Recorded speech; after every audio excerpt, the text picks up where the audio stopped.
ফিরলাম বিরতির পর। 23শে সেপ্টেম্বর এবং 27শে সেপ্টেম্বর আমেরিকার নিউ ইয়র্কে রাষ্ট্রপুঞ্জের অধিবেশন রয়েছে এবং এই রাষ্ট্রপুঞ্জের অধিবেশনে যোগ দিতে যাচ্ছেন না প্রধানমন্ত্রী মোদী, যাবেন বিদেশ মন্ত্রী এস জয়শঙ্কর।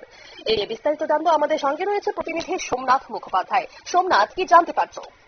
দেখো, চলতি মাসের 23 তারিখ থেকে 27 তারিখ অব্দি নিউ ইয়র্ক শহরে কিন্তু রাষ্ট্রসংঘের এই বৈঠক বসার কথা এবং এই বৈঠকে কিন্তু যাওয়ার কথা ছিল প্রধানমন্ত্রী নরেন্দ্র মোদী, কিন্তু হঠাৎ করেই শনিবার সকালে সাউথ ব্লক অর্থাৎ প্রধানমন্ত্রী দপ্তর থেকে জানানো হয় যে এখানে প্রধানমন্ত্রী অংশগ্রহণ করছেন না, তার বদলে যাবেন দেশের বিদেশ মন্ত্রী এস জয়শঙ্কর।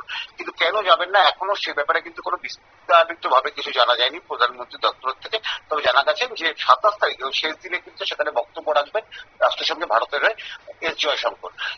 এখানে কিন্তু প্রথম বক্তা হিসাবে থাকছে ব্রাজিল, তারপরে থাকছে কিন্তু আমেরিকা, একদম শেষে থাকছে কিন্তু ভারতের, তাদের বক্তব্য রাখার সুযোগ পাবে। ধন্যবাদ সোমনাথ। আপনারা শুনলেন। এবং 23 থেকে 27শে সেপ্টেম্বর আমেরিকার নিউ ইয়র্কে রাষ্ট্রপুঞ্জের যে অধিবেশনে যোগ দেওয়ার কথা ছিল প্রধানমন্ত্রী মোদীর, এবং তিনি জানিয়ে দিয়েছেন যে তিনি অধিবেশনে যোগ দিতে যাবেন না, তার বদলে যাবেন বিদেশ মন্ত্রী এস জয়শঙ্কর। এবং তিনি কেন যাবেন না তা নিয়ে কিন্তু এখনো পর্যন্ত কিছু জানা যায়নি। নিয়ে নিচ্ছে ছোট্ট একটি বিজ্ঞাপন বিরতি, সঙ্গে থাকুন।